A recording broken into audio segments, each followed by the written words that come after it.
Hi, it's Nicola Bird here from alittlepeaceofmind.co.uk. In today's video, we are on to the letter S. And for S, I couldn't think of something better to share than Syd Banks. So for those of you who haven't come across Syd Banks, he was a Scottish welder who had an enlightenment experience, and he saw for himself, he experienced and realized the truth of two things. Firstly, that our worlds are created from the inside out. That thought is the sole determiner of experience, the sole determiner of experience. So nothing outside of us creates our experience, only thought. So from the inside out, our experience of life is created. That's what we've been pointing to through all these videos. And the second thing that he saw was, or realized for himself, was an experience of the oneness of life. So stepped before all thought, before all ideas, before all concepts. In his words, he died, right? And in that space, he experienced the oneness of the essence of life, the oneness before any separation. That mystics have been pointing, wise people have been pointing to for decades and decades and decades. And then Syd Banks spent the rest of his life trying to share these two things with anyone and everyone, right? He saw that this would change the world. He saw that one of his most often used quotes, and I think so relevant in this moment, if only people learn to be less scared of their experience, that alone would change the world. And I think never has that sentence been truer right now. So I see people who are scared of their own mental experience. They think they're scared of the experience of the world, but actually the only thing we're always and only up against is our own thinking, right? Thought is the only vehicle through which we get to experience the world. So what we're doing is we get scared of our own thinking. And when we get scared of our own thinking because we don't understand it, we don't understand how the system works, the human system works, then we live in fear and apprehension, and we kind of have to live out of that space. And so huge thanks to Syd Banks and his work and all his sharings. And so I wanted to just read just a couple of pages from one of his books, The Missing Link. I don't know why these 2 pages. I picked up the book and the divider was in these 2 pages. So I just I'm taking that as a sign, if you like. So I'm reading these 2 to you, and hopefully they will you'll see once I've read them why these are the ones for you to hear right now, today, in this moment. We'll find out. So intellectual observation is ego after form. Wisdom is found before the formation of form. Ego is only what you think you are and what you think of life, nothing more, nothing less. Our intellect and our inner wisdom should work together to create harmony in our lives. However, if the intellect lacks wisdom, chaos reigns. This is the state of the world today. Those who have found a balance between their intelligence and their innate wisdom are the lucky ones. As human beings, we must look closely at the relationship between our spiritual nature and our psychological nature. Here we will find the answers we seek to change the deplorable state of the world. Well, I guess that's why these 2 pages, right? But to my mind, this speaks to so many things, but the thing I want to pick up that I think is helpful for today is that our path through this,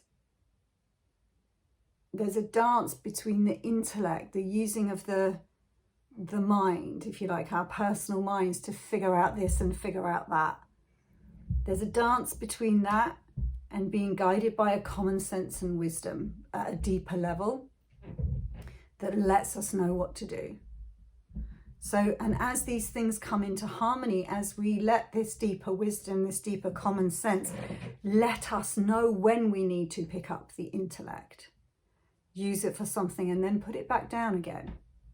When this is the master of this, then we all start to act in ways that are, that's how we get to access creative solutions to the problems that look like they're right in front of our eyes, right? That's where we get to experience a knowing when to figure out the logistics of the next meal and then when to put that down. A common sense lets you know when to turn on the news and when to just turn it off, right? Like, I want this deeper knowing to guide me and let me know, because most of us, myself included, have a tendency to overwork this thing, right? The intellect, the ideas, the trying to figure stuff out the whole time.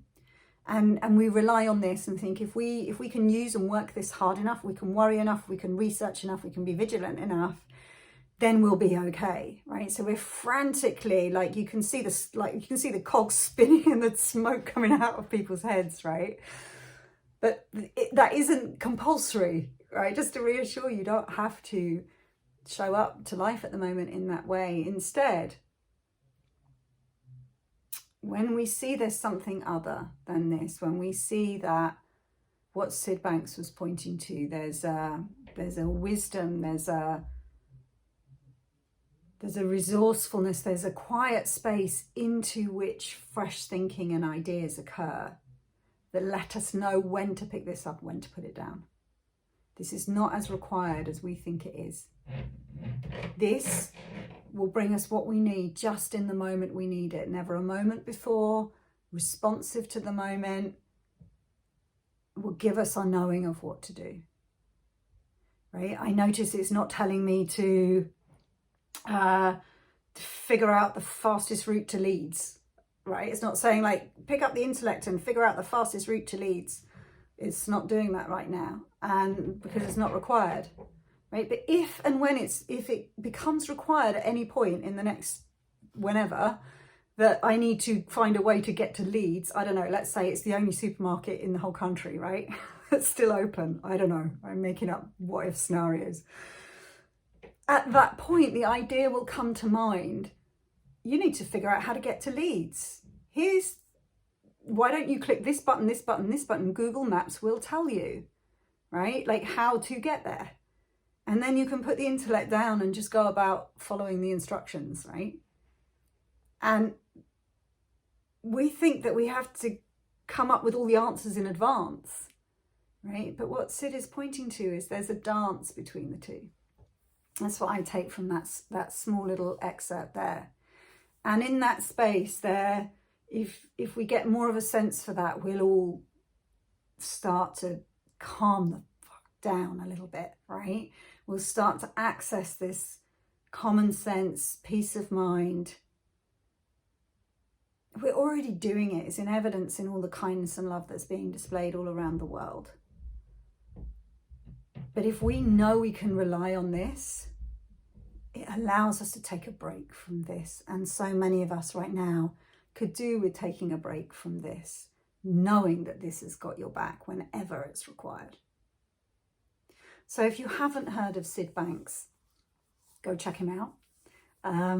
If you have heard of Syd Banks, go check him out anyway. I'll put a link near this video so you can pick something seemingly at random and go watch that today and see what you hear for yourself in that. Okay, we'll be back with another video for you again tomorrow. I think you've got Tanya tomorrow, so look out for that video. I think you're going to enjoy it. Okay, take care of yourselves. Bye-bye.